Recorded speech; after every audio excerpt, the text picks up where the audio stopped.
Eu trabalhei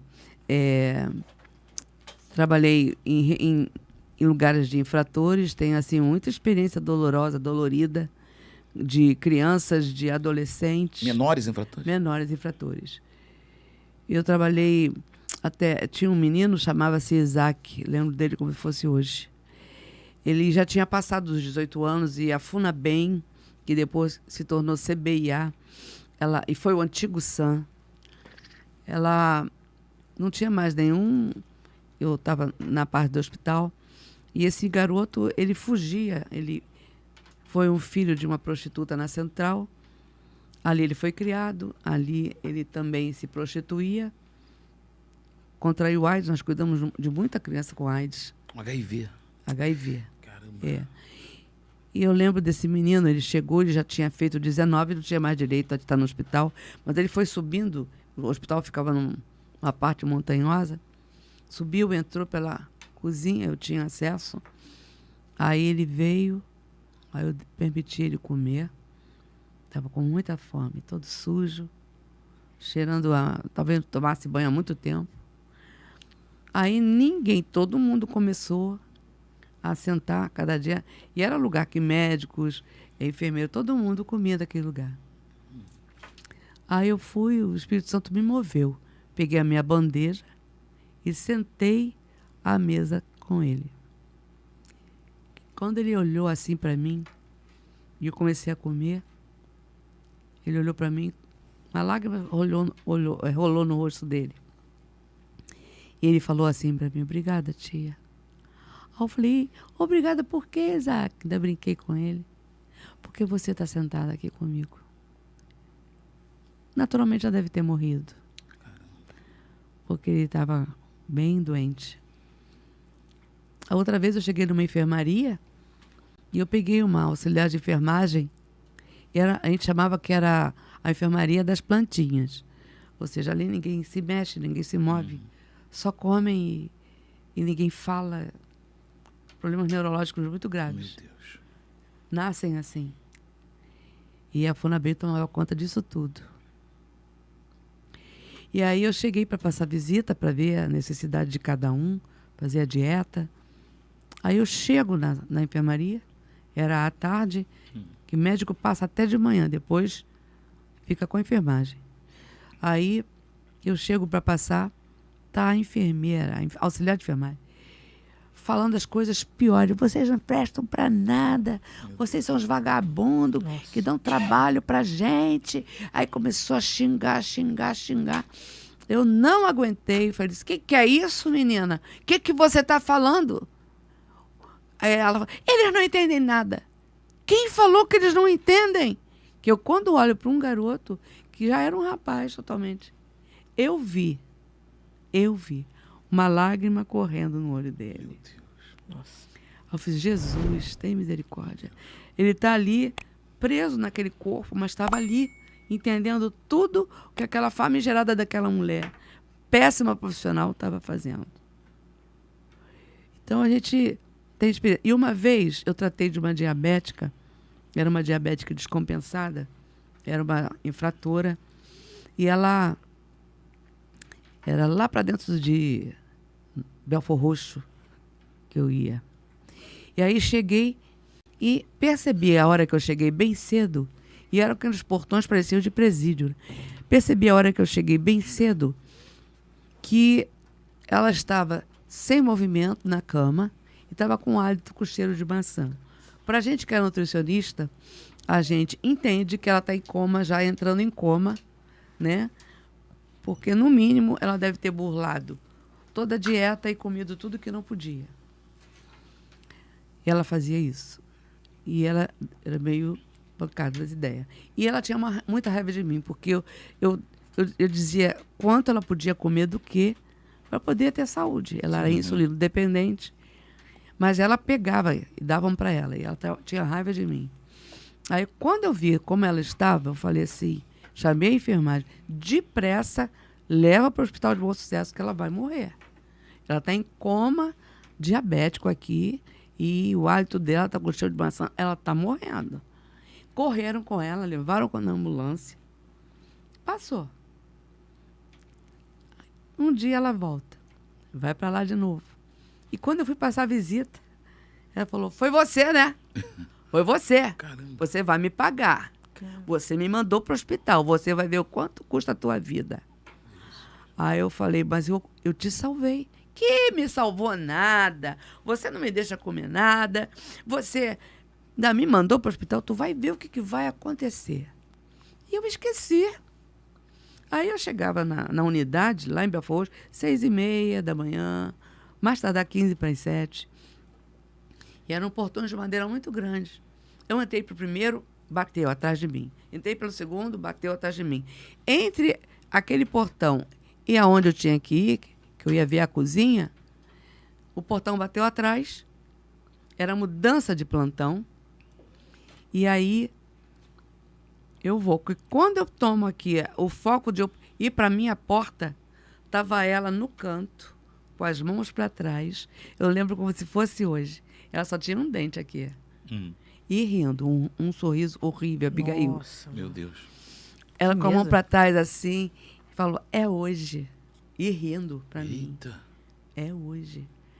E eu fui andando. Eu não podia correr para trás, porque acabei de fechar o portão. Eu não podia andar para frente, porque ela estava antes do portão. Deus me deu uma força tão grande que eu falei assim, o sangue de Jesus tem poder contra ti. Que quando eu falei assim, foi como se fosse assim, uma bomba em cima dela. Ela jogou o estoque que ela preparou para mim. Pum, eu só vi caindo no chão. Aí começaram a abrir as portas. O que foi? Leva essa menina agora! A coragem foi até ali. Depois eu peguei a faca que ela fez um punhal direitinho. Ela amolou no cimento, virou um punhal. Ela ia me matar, mas o Senhor não permitiu. Depois disso, não sei mais o que aconteceu, mas coisas muito tristes. Ver crianças abandonadas, crianças infratoras. Infelizmente, esse trabalho foi tirado do Rio de Janeiro. O governo federal passou toda essa atuação para o Estado. E daí eu já não estive mais. Graças a Deus. Me aposentei porque não dava para ver tudo que funcionava parando. Mas assim, sabendo dessa história que eu não sabia, dessa atuação da senhora lá em Belfort Roxo, agora eu entendo o amor da senhora pelas crianças, né? Ali na igreja a senhora tem muito carinho, ali trata muito as crianças, ali tem a casa da criança, tem o baby lá, porque a senhora curte, porque a senhora viu muita coisa, né? Muita coisa triste. Eu conheci uma menina, só para terminar, né? Não, fica à vontade, pastora. Pode ficar à vontade, a gente gosta de história aqui. Eu tenho que fazer o jardim até hoje. Aí, uma menina, eu achei foi muito forte para mim também. Foram histórias muito fortes que eu vivenciei. Eu conheci um menino pequeno, gritando no corredor da enfermaria. Ele estava acautelado, né? Ele estava lá porque o juiz mandou. E ele, eu quero ler. Aí, esse foi um caso. Aí eu falei, gente, passando pela enfermaria, gente, vamos dar um livro para ele. Que quando foram dar um livro, eu quero ler Jornal Povo, eu quero ver sangue. E ele pequeno já matava. Caramba. Eita. Muito triste.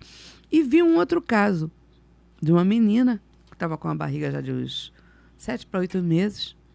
E por coincidência era o meu nome. Eu não costumo ver muito, Marileia. Aí eu cheguei a ela, fui conversando com ela para ver o que ela estava precisando com relação à alimentação. Aí ela falou, tia, Deus não vai me perdoar. Deus não vai me perdoar. Essa menina estava com uma crise, com depressão. Eu falei, por que você diz isso? Deus é o Deus da segunda chance, Deus perdoa. Mas por que você diz isso? Aí eu fui saber a história dela.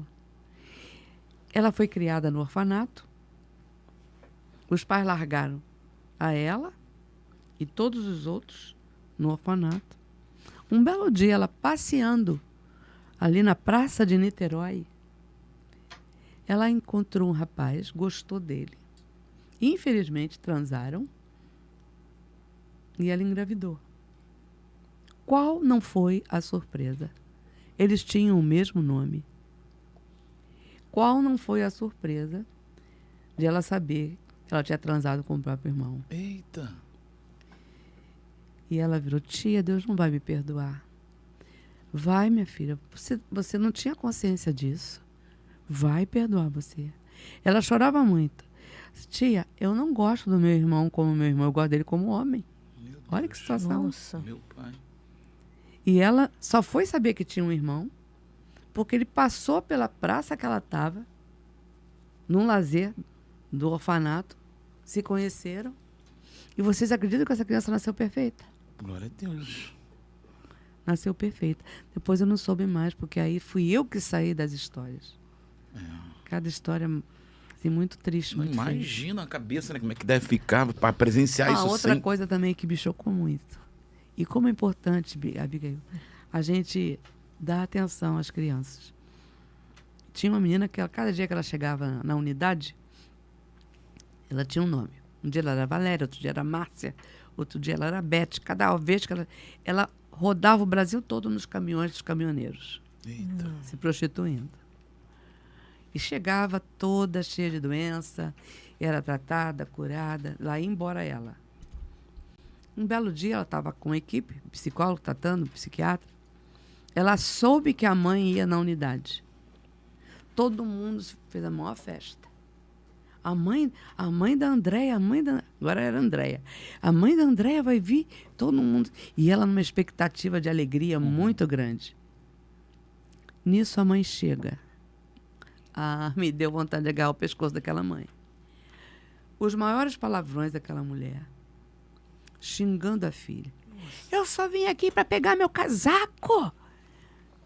Eu só vim pegar meu casaco, só isso, só aquilo, só aquilo, Meu só... Deus.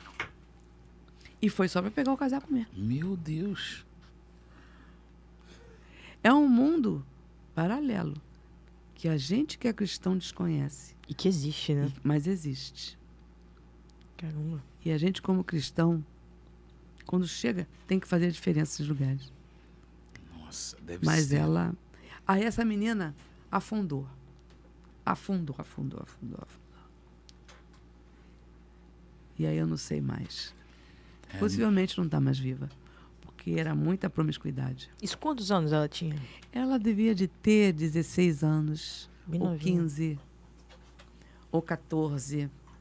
Esse local onde ela trabalhava era tanto menino como menina, né? Não, eu trabalhava em unidade que tinha menino, trabalhava em unidade que tinha menina. Não entendi. Menina é só menina. Só menina. É. E ali era... É. A senhora deve ter conhecido várias histórias. Muita história. Muito Imagino, sério. deve ser um psicológico, vai embora, né? Porque é tanta coisa que a gente não tem ideia de como é que é esse mundo paralelo, como a, É um como a mundo paralelo. pastora fala. Meu Deus do céu, deve ser uma coisa terrível, né? Do que... Mas isso é um alerta pra gente, né? Eu chegava às vezes em unidades fazendo supervisão, porque no final de tudo, todo mundo se aposentou e eu fiquei a única nutricionista da unidade. Então eu tinha que fazer tudo, de tudo um pouco. Então, às vezes eu fazia supervisão em unidades, aquelas crianças pequenininhas, se você passasse a mão na cabeça de um, tinha que passar na de todos. Carência, né? Carência, afeto. Afeto. Como o afeto é importante na vida do ser humano. Isso constrói autoestima, constrói a gente. Verdade. Ali não foi, então, só um trabalho como nutricionista, mas foi um trabalho também afetivo. Eu aproveitava, porque as freiras me perseguiam no hospital. Sério? Lógico, elas não queriam que eu falasse de Jesus hora nenhuma. E eu, toda oportunidade que eu tinha, eu falava. Passando pelas enfermarias, visitando as meninas e meninos. Você queria ver bandido crente? Era quando eu vi um perfurado, 22 tiros aqui no abdômen, a Bíblia do lado. Lógico que ele nunca mais vai andar. Nem sei se está vivo. Mas não adianta ficar crente nessa hora. Né? Estava lá, o Novo Testamento dos Gideões aberto. Disse, filho, você tem que botar essa palavra no seu coração. Eu aproveitava toda a chance. Mas as freiras me cercavam. Caramba. Eu fingia que eu não via e continuava. Me cercavam. Tinha uma, então... Meu Deus. Perseguia a senhora? Não, ficava para me impedir de falar. Não deixar falar de Jesus. É, A senhora já conseguiu, já achou alguém dessa época? Não, nunca conseguiu. nunca mais. É porque dá uma curiosidade, né? De saber como por é que onde tá essas anda. pessoas, por onde Nunca anda. mais. Talvez até se eu acessar, sei lá, pelo nome, pelo menos os colegas, né? Estava até lembrando Que a gente tinha até cirurgião plástico para fazer. Era um trabalho muito lindo, federal. Imagina. Infelizmente, acabou tudo. É. Fomos pulverizados. Isso era no Rio, né? A associação era no Rio de Janeiro. Quintino. Quintino. Hoje é a Faetec ali. Sei onde é. Ah, sim. É, eu Minha irmã lembro. estudou lá. É porque eu lembro, eu era muito pequeno, eu lembro que falava muito, né, da Fundação Ali tal, era, mas ali era a não Funabem. conhecia, a Funabem. Foi o antigo SAM, mas foi a Funabem. E eu, quando saí, era a CBIA. Caramba. É, E agora virou uma escola técnica, né? Faetec. Eu lembro muito o pessoal falando disso, que diz que também era terrível lá, né, pastor? O negócio era De pesado. acordo com a escola. Ali haviam 9 escolas. Tinham escolas de infratores, como tem na ilha até hoje. 2, João Luiz Alves. Tem a João Luiz Alves, tem a de mulheres embaixo, de Luiz Alves lá em cima. São Padre Severino, que é brabo. Padre Severino. É brabo. Eu ia nisso tudo. Caramba, eu nunca imaginei que o pastor... Sério, Gustavo? Muita gente em casa também deve estar... Deve estar é novidade, tá novidade. surpreso com isso, né? Eu entrava- Porque a gente Mas não que sabia maneiro, que a senhora os trabalhava. Garotos usavam apenas um calção e uma chave pendurada aqui. Só isso.